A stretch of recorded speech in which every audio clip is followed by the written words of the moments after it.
Galera, Galo contratou o lateral direito Wanderson, tá? Em definitivo, tá? Contratou lá do Flamengo, tá? Lateral direito Wanderson, 18 anos, vai reforçar primeiramente a categoria sub-20 do Galo. Chega o contrato definitivo até o final de 2028, tá, gente? Então, 26, 27, 28, 3 anos de contrato. Em definitivo, lateral direito Flamengo, 18 anos. Wanderson vem para o sub-20 do Galo.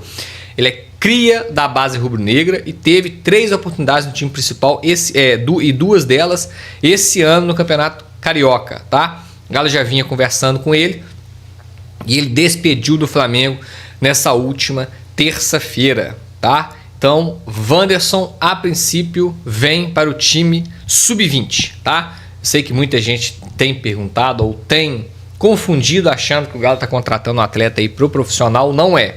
Profissional nós continuamos com Preciado e Natanael. E o Wanderson vem para o sub-20, 18 anos, muito novo ainda, é claro que a gente não pode descartar. Se ele for bem durante a temporada, obviamente, em algum momento da temporada ele vai ganhar oportunidade. Obviamente ele vai ganhar oportunidade, entendeu? Aí sim, pode ser futuramente um atleta com possibilidade de performar no profissional. Mas neste momento, dia 5 de março, a gente trata aqui que é um atleta que vem para o sub-20. 18 anos vem para o sub-20, então a idade ainda inicial do sub-20, né?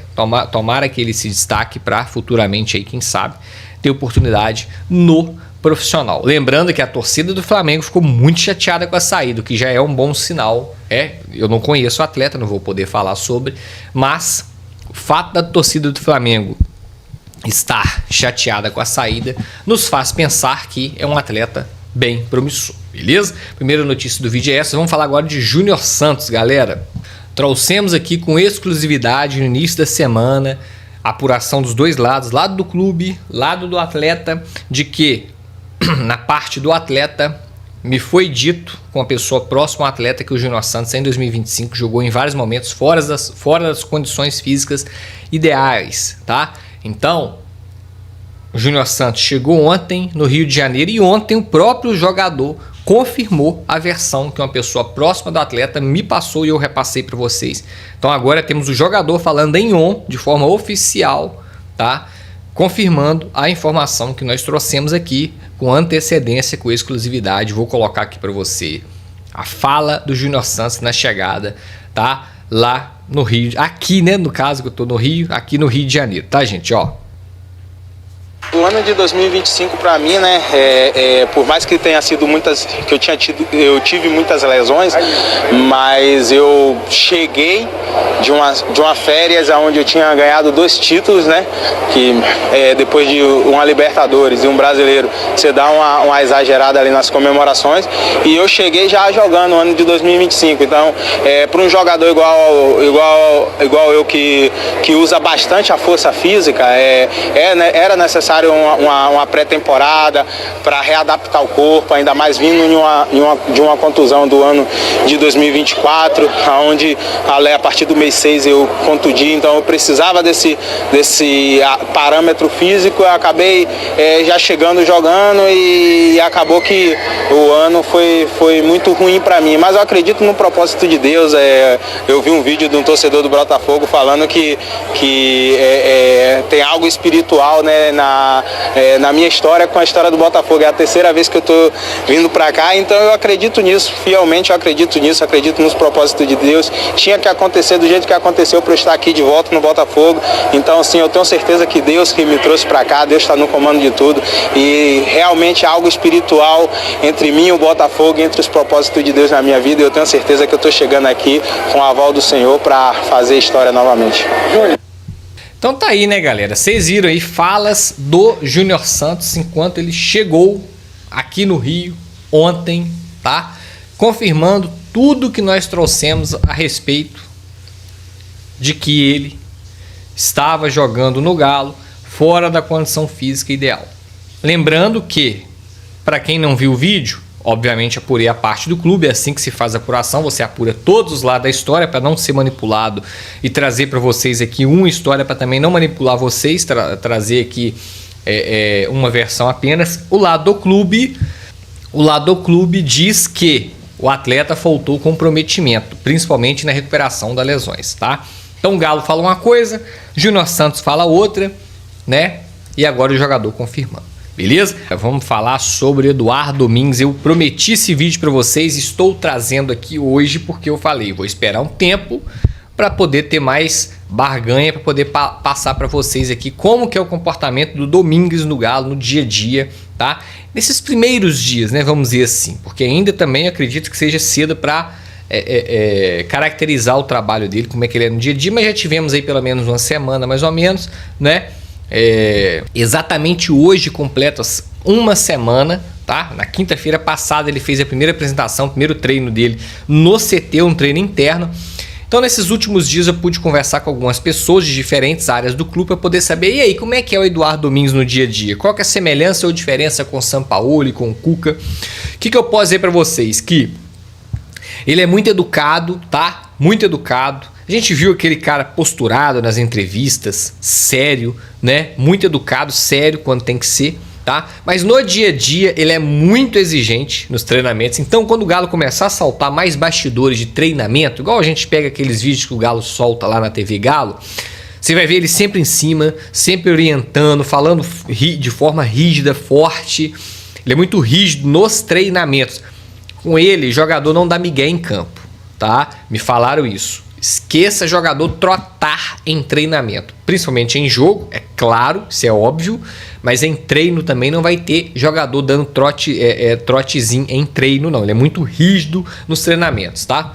Outra coisa, ele conversa muito em grupo, mas ele também gosta de conversar em particular. Aí que tá a diferença dele com o Cuca, por exemplo. O Cuca não conversava muito em particular. O Cuca era mais na dele, conversava mais em grupo. O Cuca não ficava chamando jogador na sala dele. O Cuca é mais reservado, mais sistemático, podemos dizer assim. O Eduardo, ele conversa muito em grupo, mas ele também conversa em particular, tá? Gosta sempre de ouvir os atletas, principalmente fora das quatro linhas, saber como é que tá o dia a dia, como é que tá a família, como é que tá a vida, como é que tá a cabeça. Ele preocupa muito com o extracampo dos atletas, mas ele vai nos atletas para perguntar, entendeu? Ele também tem aquele lado um pouco boleirão, até porque é um atleta que já jogou, né? É um técnico que já jogou e tal, então ele tem também essa parte de boleiro, sabe? Ele sabe a linguagem dos jogadores, ele sabe como agradar os atletas fora do ambiente de trabalho, ele sabe como é que é para conseguir extrair um pouco mais de um atleta, para conseguir tirar alguma coisa a mais de um atleta. Então ele tem esse lado dele também, que é essa famosa gestão de pessoas, nada mais é do que isso, né, gente? Ele é muito atento a vídeo, trabalho teórico, tá? Ele gosta muito dessa parte, mas não só no vídeo de trabalho teórico, ele também sabe passar isso para a prática, até porque ele teve a sua bagagem como jogador, né? Então ele também sabe passar isso, porque ele estuda em vídeo, na salinha, ele vai lá e sabe passar para os atletas. Algo muito importante que totalmente diferente de Sampaoli. Ele é um cara muito fácil de comunicação em todas as partes do clube, entende a condição financeira do clube. Então, com ele, por exemplo, o Sampaoli, dificilmente Sampaoli falava diretamente. Sempre vinha o Gabriel Andreatta, fazia esse meio campo, sempre tinha essa intermediação, vamos dizer assim. Ele é mais tranquilo para falar, ele conversa muito com o Brax. Vocês vão ver aí, o Galo deve estar postando fotos aí nas redes sociais, vocês vão ver direto foto dele com o Brax conversando em particular, ele, o Pedro Daniel, ele, o Rafael Menin. Então ele é muito fácil de trocar ideia. Chega lá, troca ideia, conversa com ele, não tem tempo ruim, tá? É um cara de fácil comunicação em vários elos, tanto com o Brax, com o Menin, com o Pedro, que é o CEO, né, do clube, enfim. Para finalizar, vocês vão ver mais oportunidade de atleta de base, tá? O Sampaoli, não só, mas um dos motivos que fizeram com que o Sampaoli saísse do clube, apenas um, foram vários, mas eu vou falar um aqui, já falei lá atrás, mas vou repetir pela audiência rotativa. O Sampaoli abandonou o projeto de base do clube, tá? O Eduardo Domingues, vocês vão ver que a base vai ter mais oportunidade, tá? Anota aí, lá na frente vocês podem me cobrar se isso aí não acontecer, tá? Então o Eduardo Domingues gosta de trabalhar, o Eduardo Domingues gosta de trabalhar com atletas de base. Vão ter mais oportunidade, beleza, galera? Pro lado falado do clássico. Cláudio Rezende, como está a preparação do Atlético? Como está a preparação do Galão da Massa? O que vem pela frente? O Atlético, o Galo quer o heptacampeonato, Rezendão, um abraço. Boa tarde, Cláudio. Alô, Thiago, um abraço, boa tarde a você, boa tarde a todos. É a reta final de preparação do Galo já para esse duelo, a finalíssima do Campeonato Mineiro. E é uma semana que o novo técnico, Eduardo Barba Domingues, está aproveitando bastante, né, Thiago? Tempo que ele não teve antes da estreia, que foi no jogo contra o América na semifinal do último domingo. Ele ainda vai ter mais 2 atividades, amanhã e sábado, quando efetivamente o treinador vai definir a escalação do Atlético para o jogo de domingo. O jogo domingo, é bom lembrarmos, né, Thiago? Domingo resolve tudo. Qualquer empate, decisão nos pênaltis. E o Galo, para ser campeão mineiro, ele vai ser campeão invicto.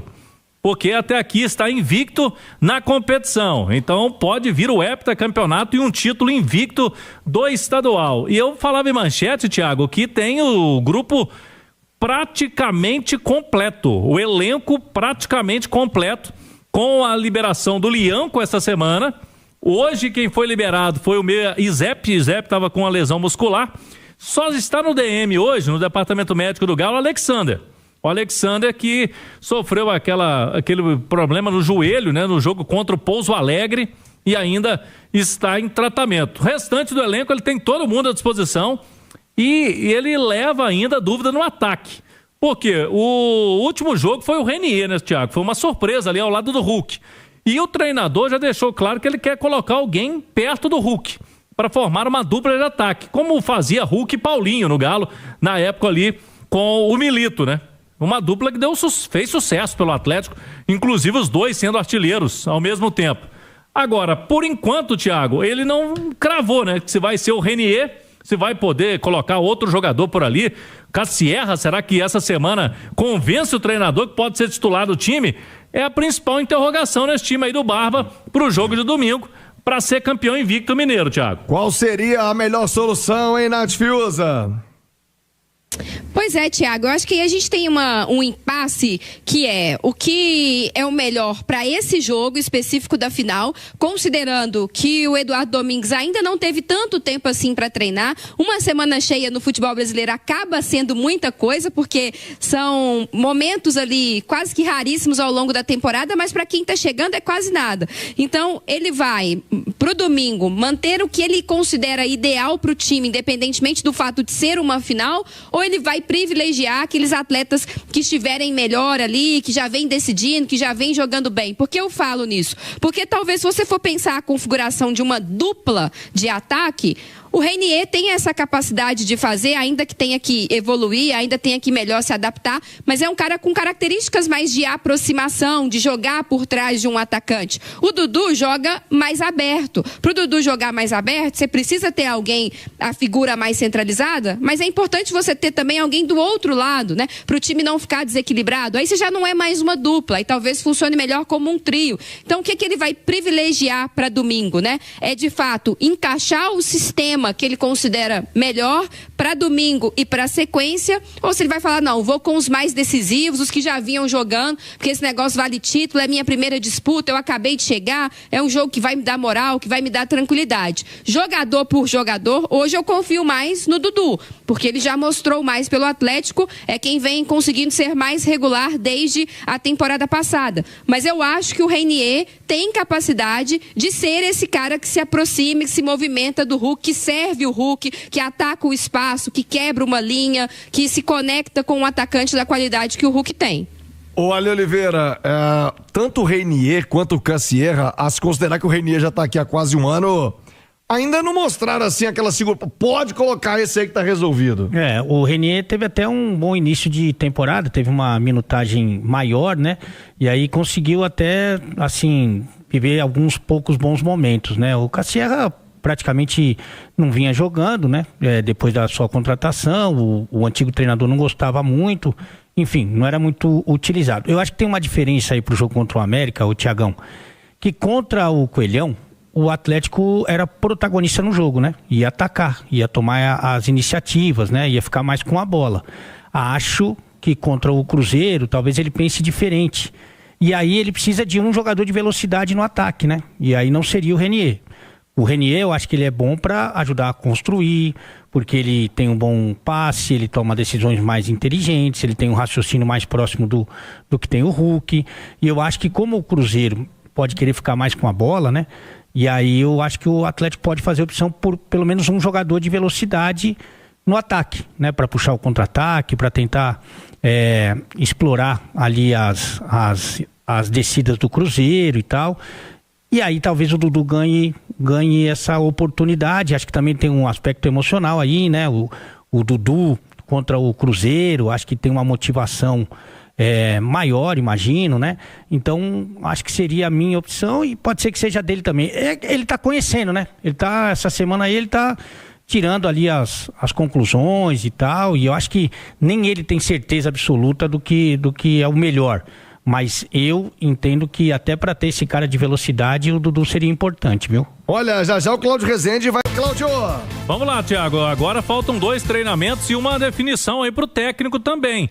Se ele vai relacionar o Lianco, né? Porque o Lianco não joga desde o início de outubro, Thiago. Se dependesse do zagueiro, ele já estaria de volta há algum tempo, né? Tiveram que segurar o Lianco, a ansiedade dele, né? E como é um clássico e ele respira muito clássico, o Lianco tá querendo ir pro jogo, pelo menos para ficar com uma opção no banco de reservas. Aí vai ter essa conversa com o treinador, com a comissão técnica, para definição até amanhã, sábado, se o Lianco pelo menos fica com opção no banco de reservas. É bom lembrarmos, né, que no último jogo o Alonso foi titular, ao lado do Juan, e ele ficou com a opção do Vitor Hugo e do Ivan Roman no banco de reservas. O Thiago, o Atlético acaba de divulgar a sua camisa branca, que agora está à venda também, a camisa número 2. Já estão à venda nas lojas do Galo. Tem o Lianco lá, o Ale gosta, né? Como muito modelo. Maravilhoso. O Lianco tá lá. Ó. E também tem o Lianco com a camisa do Atlético, o futebol feminino também, né? O Atlético colocando lá a camisa. Ou seja, a camisa está sendo vendida, Thiago, a camisa branca, que foi a que o Galo classificou, né? Contra o América no último sábado, no último domingo, Thiago. Muito obrigado pela lembrança, mas ficou bem bonita a camisa. Foi, né? Ficou bonita. É te catar, Cláudio. 12:53. Então é isso aí, pessoal. Já que você chegou até aqui no vídeo, não se esqueçam de dar aquela moral, né? Se inscrevendo aqui no nosso canal, deixando um like, a opinião de vocês aqui nos comentários, galera. Vai nos ajudar bastante, né? Pra gente estar trazendo esses cortes aí do nosso Galo todos os dias aqui pra vocês, rapaziada. Então é isso. A gente vai ficando por aqui. Um forte abraço a todos. Fiquem todos com Deus e até o próximo vídeo, galera. Fui!